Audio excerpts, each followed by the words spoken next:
นี่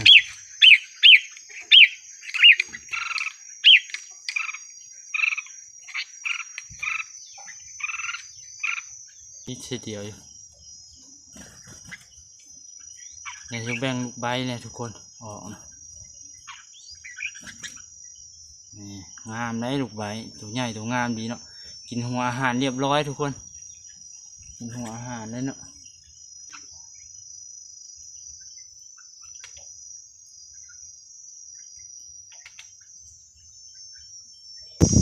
สบายดีเนาะ FC มาทุกคนเนาะวันนี้เฮาก็มาจากแบ่งนกลูกใบเนาะทุกคนใครสนใจนกลูกใบเนาะยังตัวหนึ่งกับนกตัวแม่เนาะยังตัวหนึ่งมีคนแชทมาแล้วอยู่เบื่อเอาบริการแล้วว่าตัวแม่ก็เอาเขาอยากได้ไปเลี้ยงเขาติดตามมาโดนแล้ววะนกเขาก็เกาะไว้ตรงนกต่อวันนี้ก็บ่ได้ไปต่อคือเก่าทุกคนเอ้ยฟ้าแดด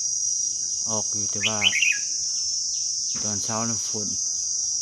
ฝนแดดอยู่อากาศเปลี่ยนแปลงตลอดนะ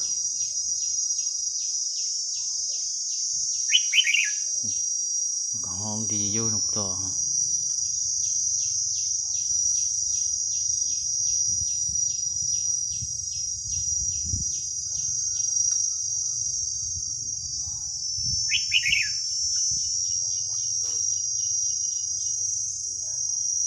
ยังนกตัวแม่ครับลูกใบเนาะยังสองตัวแต่ว่าอยากแบ่งนกลูกใบออกตอนนี้ถ้า FC ท่านใดสนใจก็คอมเมนต์เข้ามานะไปคลิปไรเดอร์ทุกคน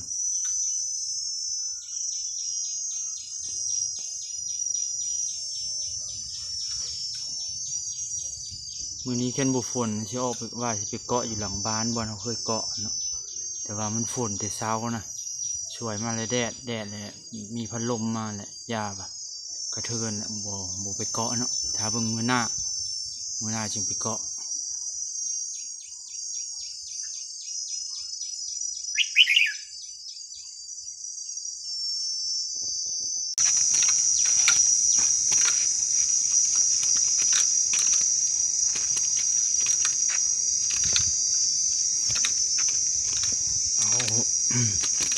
มันบีเสื้อน้ำให้มันดูน้ำมืดน้ำแห้งแล้วเนาะคนยังแห่อยู่นกยังบ่ได้หดปีเลยนกได้แต่3-4 เดือนนะเอามาเห็ดนกต่อได้3 แต้มเนี่ยต่อ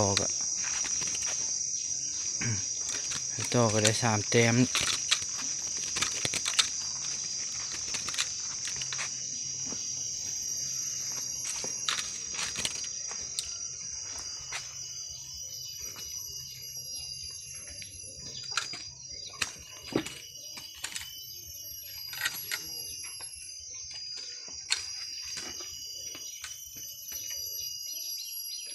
ถึกแดดเนี่ยจักหน่อยละ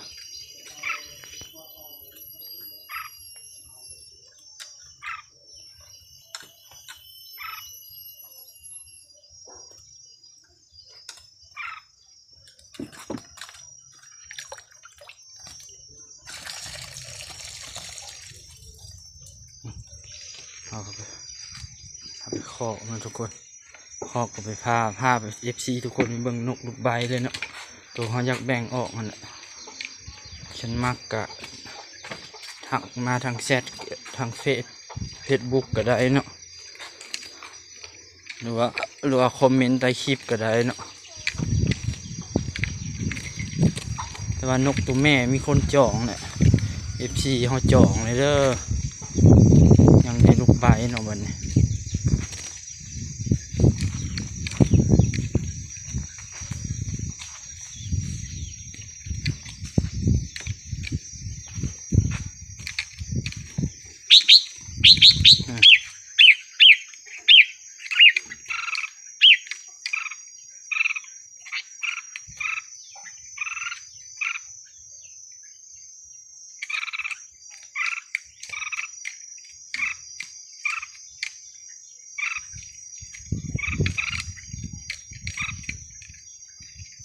มาเห็นนกตัวแม่ก็วิกวิกวิกเสร็จเลย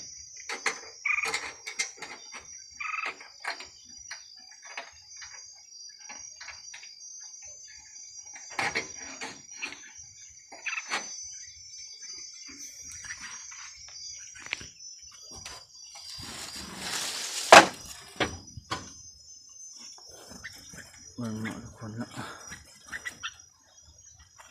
นกเกาะไว้อยู่ข้าง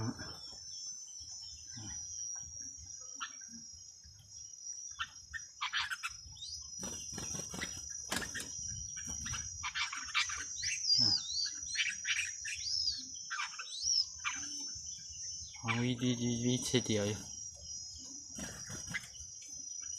เดี๋ยวจะแบ่งลูกใบเนี่ยทุกคนออกนะนี่งามได้ลูกใบตัวใหญ่ตัวงามดีเนาะกินหัวอาหารเรียบร้อยทุกคนกินหัวอาหารได้เนาะ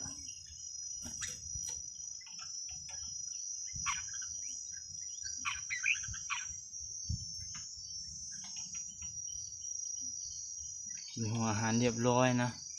แล้วเขาปล่อยใส่นกเก่าเนาะนกตัวแม่ตัวเก่านะตัวนี้ตัวแม่เด้อตัวเจ็บจับซึ่งปีนหลังมันนี่เนาะเพราะว่าไอ้ตัวนี้มันสอนให้กินนะ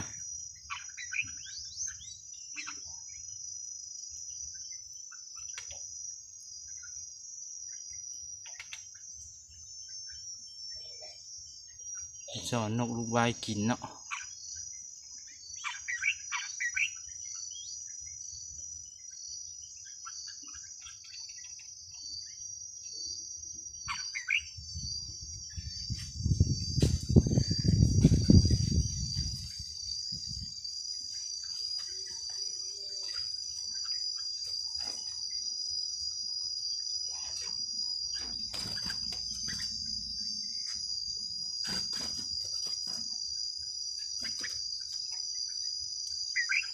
นะฮะใครสนใจก็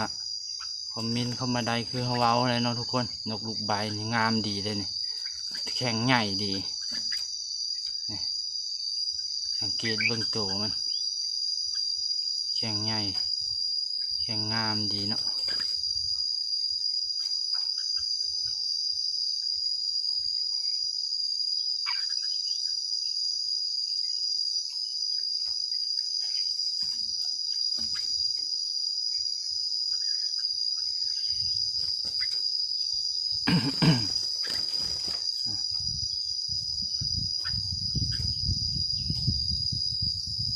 นกตัวหนึ่งนี่เป็นตัวแม่เนาะคิดว่านกฟูสุดท้ายเป็นนกแม่นกตัวเมียทุกคนเลย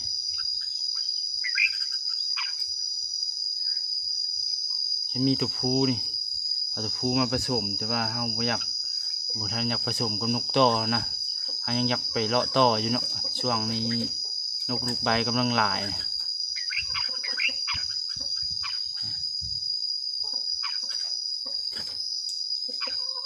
นกลูกใบกำลังหลายเลยทุกคนช่วงนี้ลูกใบออกใหม่หลาย อยู่ปากอะ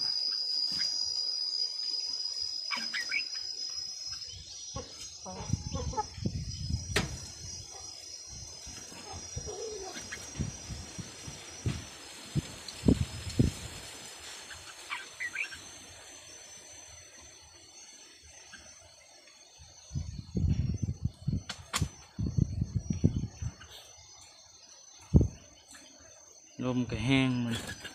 ฉันบอกนั่นสิไปต่อแต่เช้าเนาะไปเกาะทางหลังบ้านแต่เช้าเทื่อมันมาเลยลูกใบสองตัวก็หนีเลยเนาะบ่เห็นมาล่อเลย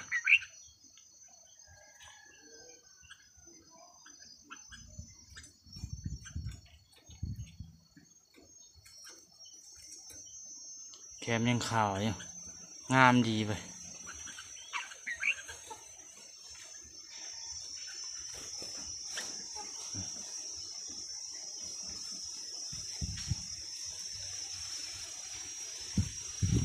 โอ้สิได้เปลี่ยนน้ำให้นกก่อน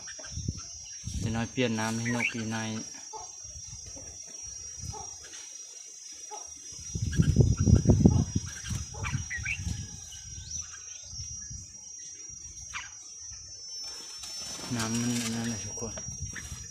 ำมันเปื้อนแห้งเลยเนาะน้ำแห้งเลย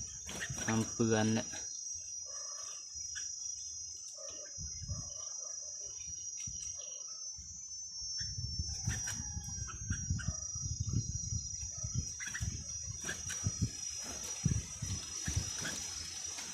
ใครสนใจกระจองเลยเด้อลูกใบนี่ทุกคนตัวแม่นี่แก่ป่านี่มีคนจองแล้วFC จองแล้วทางเมืองบริคันเพิ่นว่าตัวแม่ก็เอาเนาะเอาไปแล้วจึงจับฝากให้เป็นผสมเนี่ยตัวแม่นี่ก็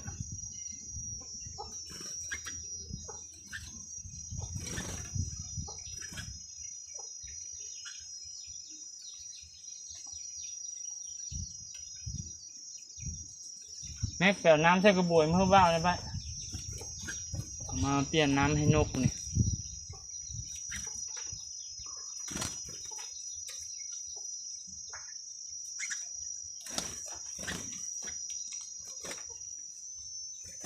น้ำนกหมดเลยเนาะ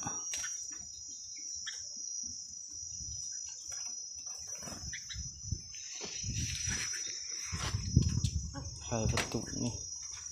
เสียวแต่มันออกตอนเขาไข่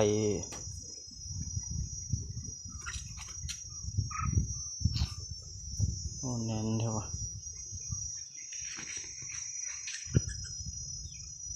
แน่นเท่า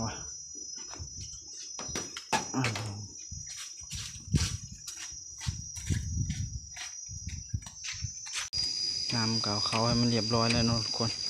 แปลงก่อนน้อยออกแถวปากประตูนี่เลยเว้นเลยนกแปลงให้มันดีๆก่อน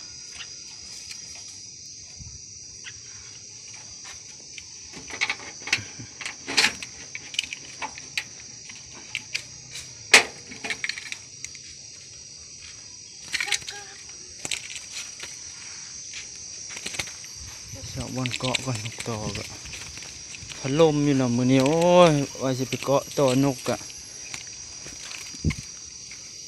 เกาะบ่ได้เนาะพัดลม